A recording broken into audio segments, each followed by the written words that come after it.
Hello everyone, आज के इस वीडियो में हम पढ़ने वाले हैं क्लास 12 हिंदी का बहुत ही महत्वपूर्ण प्रश्न को देखने वाले हैं जो हर बार बोर्ड एग्जाम में पूछा जाता है और 2024 की भी बोर्ड एग्जाम में पूछा जाएगा। और ये है आपका रस, छंद और अलंकार। ये जो तीन टॉपिक है ये आपके हर बार बोर्ड एग्जाम में पूछे जाते हैं। याद रखेंगे कि जो रस होता है तो रस से आपको 2 नंबर मिल जाएंगे, जो अलंकार होता है इससे आपको 2 नंबर मिल जाएंगे और जो छंद होता है इससे आपको 2 नंबर मिल जाएंगे। तो इस तरीके से आपको पूरे 6 अंक प्राप्त हो जाएंगे यदि आप इन सभी को तैयार कर लेते हैं तो। ठीक है, तो मैं यही कहूँगा कि देखिए रस के भी 3 प्रकार होते हैं, बहुत सारे रस के प्रकार, अलंकार के भी, छंद के भी। तो मैं आपको कुछ ही आपको पढ़ाऊंगा, उसी से आपको देख लेना है, आपका 100% आपका 6 नंबर पक्का हो जाएगा। इसलिए मैं यही कहूँगा कि वीडियो को लास्ट तक देखें और चैनल पे नए हो तो चैनल को अभी सब्सक्राइब कर दें। तो चलिए स्टार्ट करते हैं।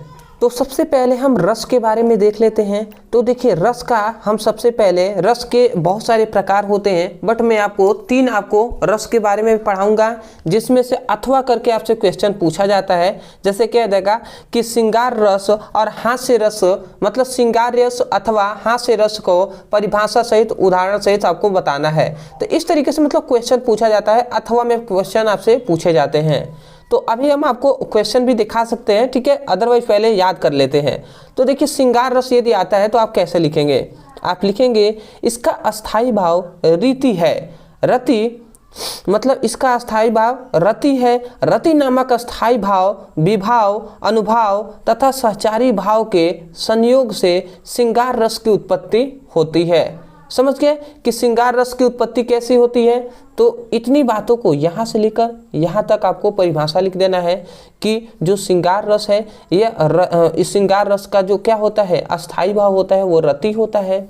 और रति नामक अस्थाई भाव विभाव, अनुभाव तथा सहचारी भाव के संयोग से श्रृंगार रस की उत्पत्ति होती है। इतना लिखने के बाद आपको उदाहरण बिल्कुल आपको लिखना होगा। देखिए यहाँ पे हमने उदाहरण ले लिया है, बतरस लालच लाल, मतलब बतरस लालच लाल की मुरली धरी लुकाए, साह करे भवनकु हंसे देन कहा नती जाए। मतलब ये क्या कह रहा है? यहाँ पे कह रहा है बतरस लालच लाल की मुरली धरी लुकाए। मतलब यहाँ पे ये कहा जा रहा है कि जब राधा और कृष्ण जी खेलते थे तो जब राधा को कृष्ण जी से बात करना था, ठीक है, तो वो क्या करती थी, जब कृष्ण जी कुछ काम में बिजी हो जाते थे तो जो क्या थी, राधा मुरली को क्या कर लेती थी, मुरली धरी लुकाए, मतलब उनकी मुरली को, बांसुरी को क्या कर देती थी, लुका देती थी, मतलब छुपा देती थी। क्योंकि वो जानती थी कि बतरस लालच लाल मतलब जो क्या है, जो मोहन है, मतलब जो कृष्ण जी हैं वो उनसे मतलब मुरली से बहुत ज़्यादा प्रेम करते हैं और उसकी लालच के कारण वो क्या करेंगे, वो उनसे बातें करेंगे। और उसके बाद कहा जा रहा है कि साह करे भवनु को हंस देन कहाँ नती जाए। मतलब तब जब मुरली को कृष्ण जी मांगते हैं तो राधा क्या करती हैं, कभी कहती हैं कि लीजिए, फिर से हटा लेती हैं, इस तरीके से वो मजाक करती हैं। ये आपका हो गया, ठीक है। अब आते हैं दूसरा कि श्रृंगार रस देख लिया हमने, अब देखते हैं हास्य रस को। दूसरा हमारा बहुत ही इंपॉर्टेंट आता है जो है हास्य रस। तो देखिए हास्य रस या श्रृंगार रस अथवा में आता है, कोई भी आपको एक लिखना होता है। तो चलिए हम स्टार्ट करते हैं, हास्य रस को भी आपको जान लेना है। तो देखिए हास्य रस का अस्थाई भाव हास होता है, ठीक है, हास्य रस का जो अस्थाई भाव होता है वो हास होता है।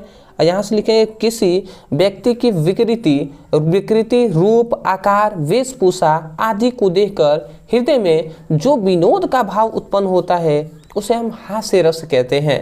समझ में आ गया कि हास्य रस किसे कहते हैं? मतलब कोई भी व्यक्ति है उसकी विकृति को, उसके रूप को, आकार को, वेशभूषा आदि को देखकर, जैसे मान लेते हैं सांप है, ध्यान से आप समझेंगे, ठीक है, हृदय में जो विनोद का भाव उत्पन्न होता है उसे हम क्या कहते हैं, हास्य रस। जैसे मान लेते हैं कि आपने सांप को देखा, तो अचानक से आप सांप को देखते हैं तो आपके हृदय में जो विनोद का भाव उत्पन्न होता है वही क्या कहलाता है, हास्य रस है। ठीक है, अचानक से सांप को देखते हैं, तुरंत भागते हैं ना, तो आपके हृदय में क्या आता है, एक विनोद का भाव उत्पन्न होता है, वही हास्य रस है। चलिए हम इसको उदाहरण से ही समझते हैं। उदाहरण लिखना कंपलसरी होता है, तभी जाकर आपको 1 नंबर दिए जाएंगे। जैसे 2 नंबर का होता है तो 1 नंबर का आपका परिभाषा और 1 नंबर का आपका एग्जाम्पल होता है।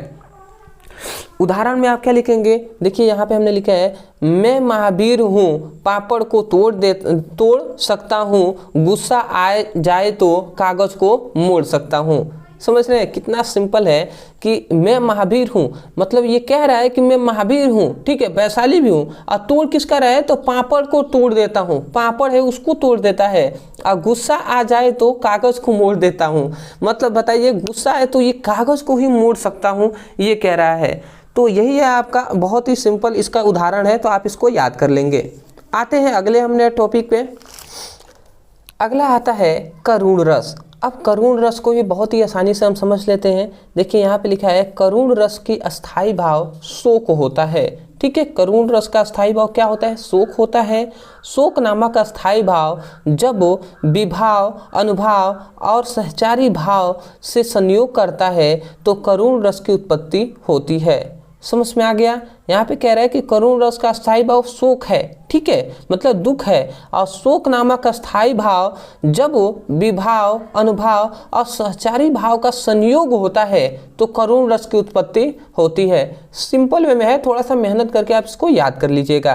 ठीक है, उदाहरण क्या है तो यहाँ पे हमने लिखा है हे खग मृग नैनी, ठीक है, मतलब हे खग मृग है, ठीक है, मधुकर सैनी तुम देखी सीता मृग नैनी, ठीक है, हे खग मृग है, मधुकर सैनी तुम देखी सीता मृग नैनी।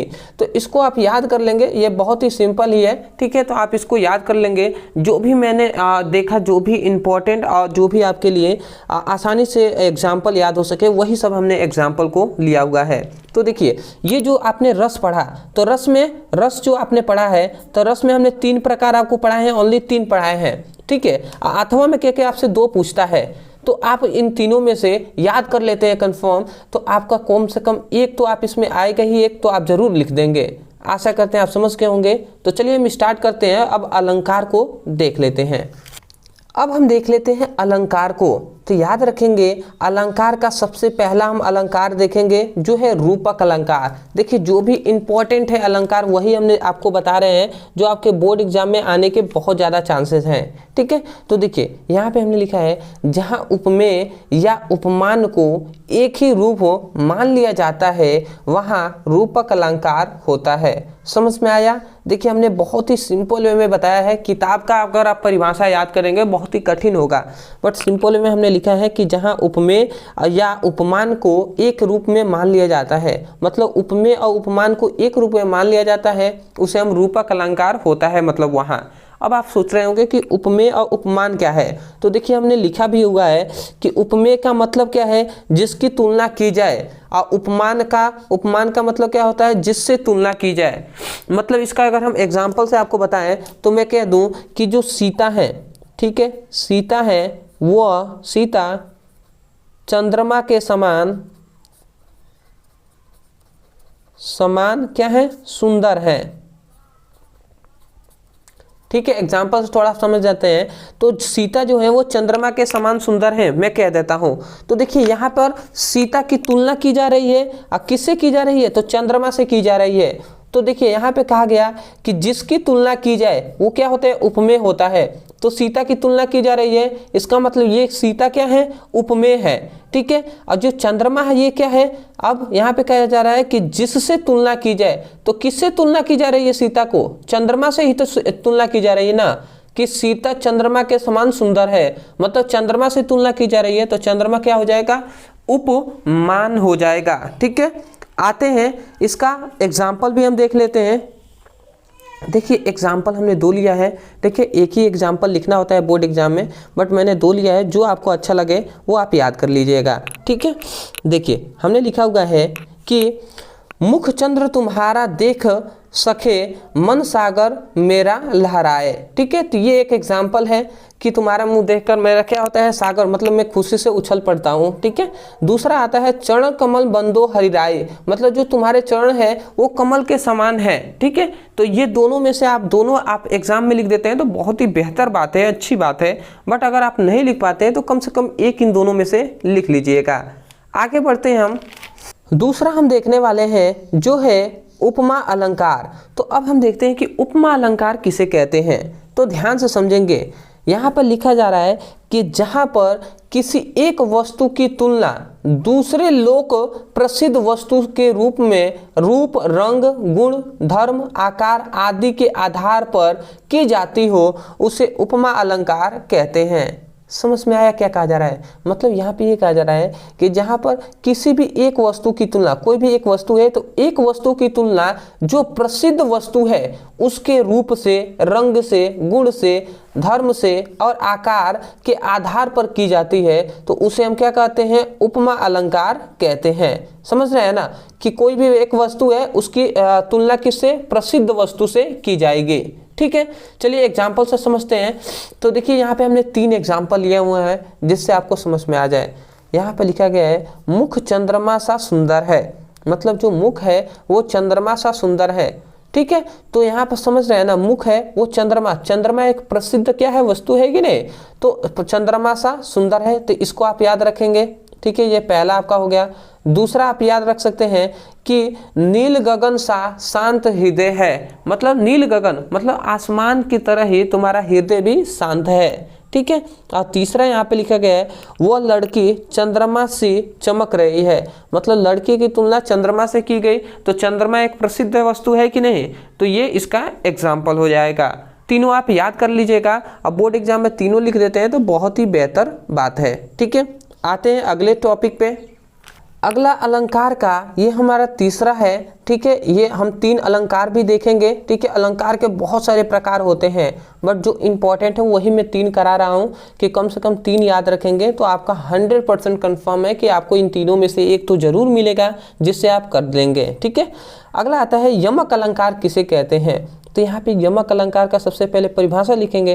तो यहाँ पे लिखा गया है कि जब किसी काव्य की सुंदरता को बढ़ाने के लिए एक शब्द की बार बार आवृत्ति की जाती है तो उसे यमक अलंकार कहते हैं। समझ में आया? मतलब यहाँ पे ये कहा जा रहा है जब किसी काव्य की क्या सुंदरता को बढ़ाने के लिए किसी भी एक शब्द की बार बार आवृत्ति की जाए, आवृत्ति मतलब बार बार उसको दोहराया जाए तो वही क्या कहलाता है? यमक अलंकार कहलाता है। समझ में आ गया यमक अलंकार के बारे में? इसको हम उदाहरण से समझ लेते हैं। तो देखिए यहाँ पे हमने 3 एग्जाम्पल लिए हैं। सबसे पहला उदाहरण को देखते हैं। यहाँ पे लिखा है तू मोहन की उर्वशी हो उर्वशी समान। समझ गए? मतलब तू मोहन सी उर्वशी हो। यहाँ पे उर्वशी देखिए, यहाँ पे एक उर्वशी आ गया, यहाँ पर भी एक उर्वशी आ गया। कह रहा है तू मोहन की उर्वशी, तू मोहन के उर्वशी हो और उर्वशी समान, मतलब उर्वशी एक लड़की है, यहाँ पे उर्वशी सुंदरता है। ठीक है, दूसरे से हम समझ लेते हैं। दूसरा एग्जाम्पल से आपको बेटर समझ में आएगा। यहाँ पे कह रहा है 3 बेर खाती, मतलब 3 बेर खाती थी वह 3 बेर खाती है। समझ में आया? मतलब यहाँ पे देखिए बेर, यहाँ पे एक शब्द आया है, एक यहाँ पर, तो 3 बेर खाती थी। 3 बेर, बेर एक फल है। ठीक है, जिसको वो खाती थी, जिसे क्या कहते हैं? बहिर ऐसे भी कहते हैं। तो 3 बेर खाती थी और वह 3 बेर खाती थी। तो 3 बेर का मतलब 3 टाइम वो क्या करती थी? वो 3 बेर को खाती थी, मतलब 3 टाइम वो खाना खाती थी और क्या खाती थी? 3 बेर ही खाती थी। यहाँ पे बेर फल है, यहाँ पर टाइम है कि खाने का टाइम है। ठीक है, अगला आता है तीसरा कि काली घटा का घमंड घटा, मतलब काली घटा जो है, यहाँ पे घटा है फिर से घमंड घटा। काली घटा का मतलब जो बादल का घमंड है वो क्या हो गया? घट गया, वो कम हो गया। समझ गए? तो ये तीनों आपके याद कर लेंगे। या अलंकार को इन तीनों में से जरूर आपके बोर्ड एग्जाम में मिल जाएंगे, वहां से आप कर लीजिएगा। अब आते हैं हम कि छंद के बारे में जान लेते हैं। तो चलिए दोस्तों, अब हम देख लेते हैं छंद।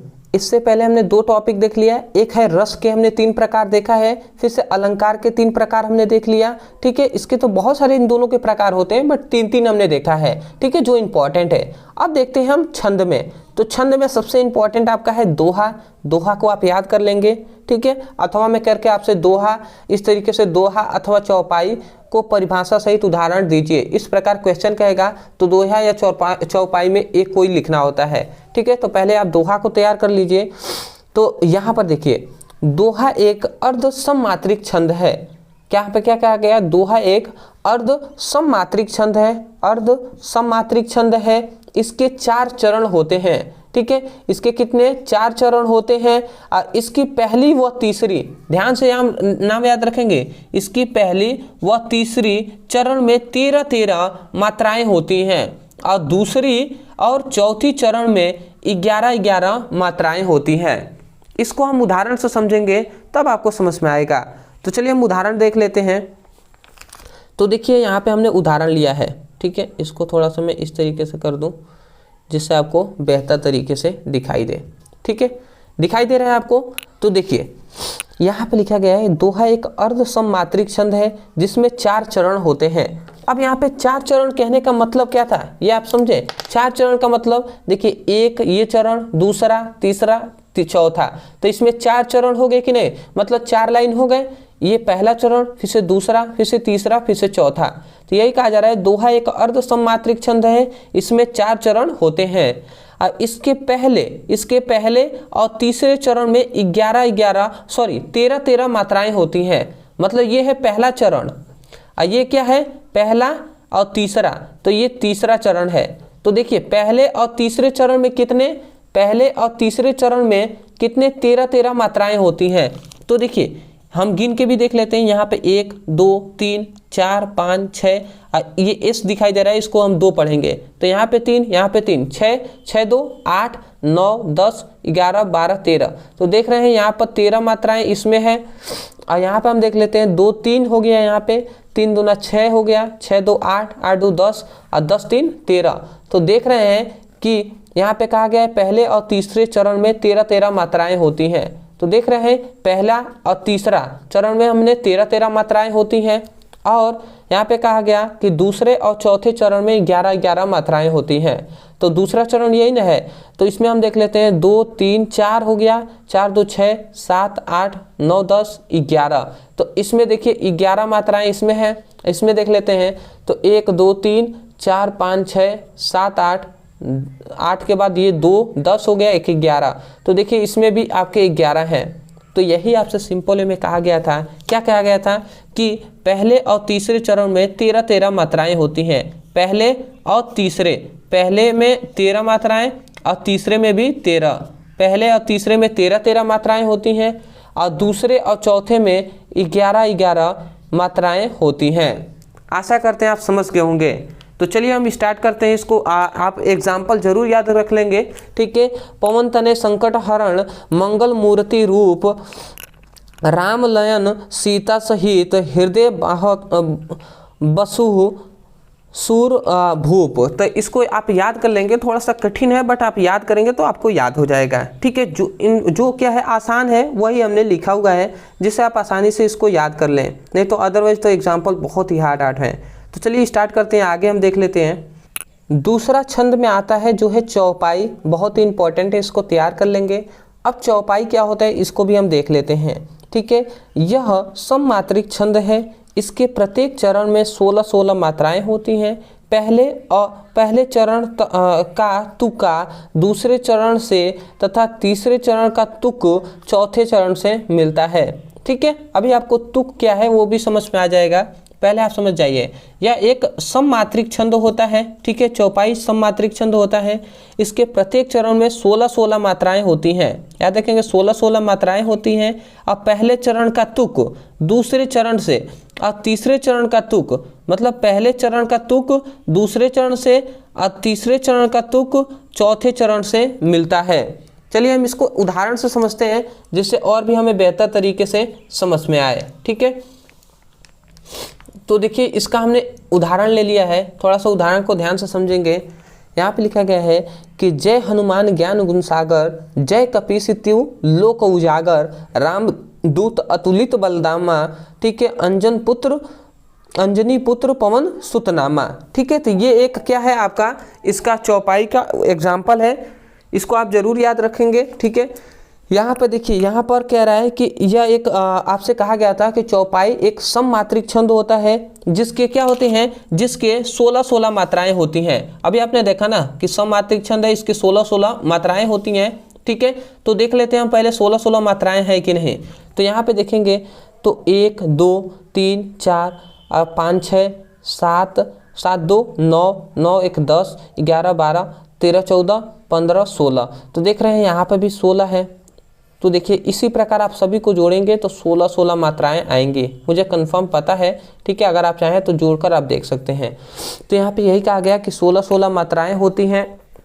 ठीक है, अब पहले चरण का तुक दूसरे चरण से, ठीक है, पहले चरण का जो तुक है वो दूसरे चरण से और तीसरे चरण का जो तुक है वो चौथे चरण से मिलता है।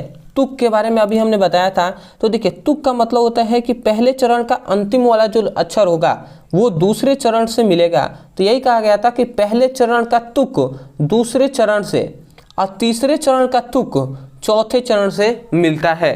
तो आप देख रहे हैं ना, पहले चरण का जो र है, फिर से देखिए अंत में दूसरे चरण में भी र आया है, और तीसरे चरण का भी जो अंतिम अक्षर है वो चौथे चरण के अंतिम अक्षर आया है। तो ये हो गया आपका एग्जाम्पल। तो आशा करते हैं कि ये जो चौपाई है ये आपको अच्छे तरीके से समझ में आ गया होगा। तो आशा करते हैं दोस्तों कि आपने वीडियो को लास्ट तक देखा होगा और आपको सभी महत्वपूर्ण जो भी आपके 6 नंबर दिला सकते हैं वो हमने प्रश्न को देखा है, जो आपको आसानी से समझ में आ गए होंगे। अदरवाइज मैं यही कहूँगा कि ऐसे ही वीडियो को देखने के लिए अभी आप चैनल को जरूर सब्सक्राइब कर लीजिए, क्योंकि आगे भी ऐसे ही कंटेंट आपको हिंदी अंग्रेजी के साथ साथ आपको फिजिक्स केमिस्ट्री हमारा जो मेन सब्जेक्ट है उसका भी मिलता रहेगा। दूसरी बात कि इन सभी का PDF नोट हमारे टेलीग्राम चैनल पे मिल जाएगा। टेलीग्राम पे जाइए और सर्च कीजिए ब्रदर सर। ठीक है, इतना आप टेलीग्राम चैनल पे सर्च करेंगे, हमारा चैनल आएगा, उसको आप ज्वाइन हो जाइएगा। आपको वहाँ पे सभी का PDF मिलेगा, फिजिक्स केमिस्ट्री के साथ साथ हिंदी और अंग्रेजी का भी आपको मिल जाएगा। ठीक है, तो चलिए दोस्तों आज के लिए इतना ही, मिलते एक बेहतरीन टॉपिक के साथ, तब तक के लिए धन्यवाद।